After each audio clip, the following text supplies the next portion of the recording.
Hello everybody, Little Link here. Today I'm going to be reviewing the sophomore album Guts from the American singer and songwriter Olivia Rodrigo. Now, as I said, this is her sophomore album after the 2021 album Sour, which really took the music industry by storm and currently has become 4 times platinum in the US as of this recording. The album Sour had huge hits such as Driver's License and Good For You.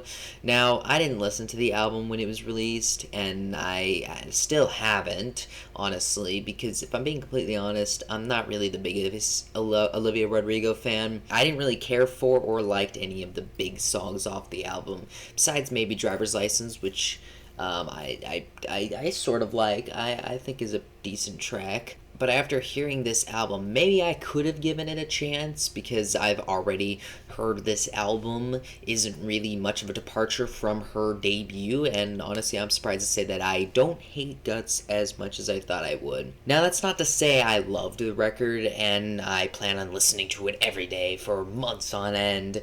To me, this record is just fine. I don't hate it. But I also don't really love it either. Going into some of the positives, I think the production is very strong throughout the entire album. There isn't a particular moment or song where I feel like there was a dip in quality in terms of production.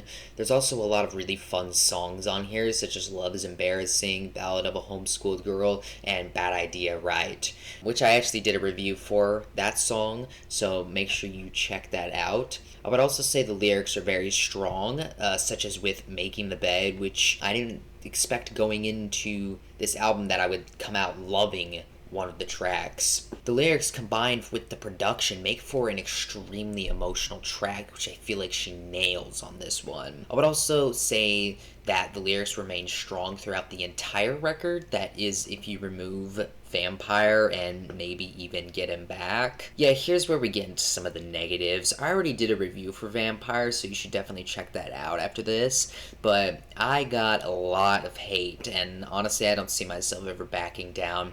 I can't stand Vampire. To me, it's one of the worst, most boring, annoying songs that has been released this year.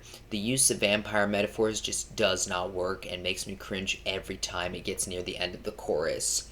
Get Him Back, while I don't hate the track, it's fun, but I just find it to be a bit cheesy with what all it tries to go for, which I wouldn't really say is a bad thing, but, still, it still comes off a bit cheesy. So now let's go on to my favorite and least favorite tracks on the album. My favorites on here would probably be Bad Idea Right, Love Is Embarrassing, and Making the Bed, being probably my favorite one on here. My least favorites would be Pretty Isn't Pretty, Get Him Back, and Vampire, definitely make being my least favorite on here. Now, most of the rest of the tracks here range from decent to just okay.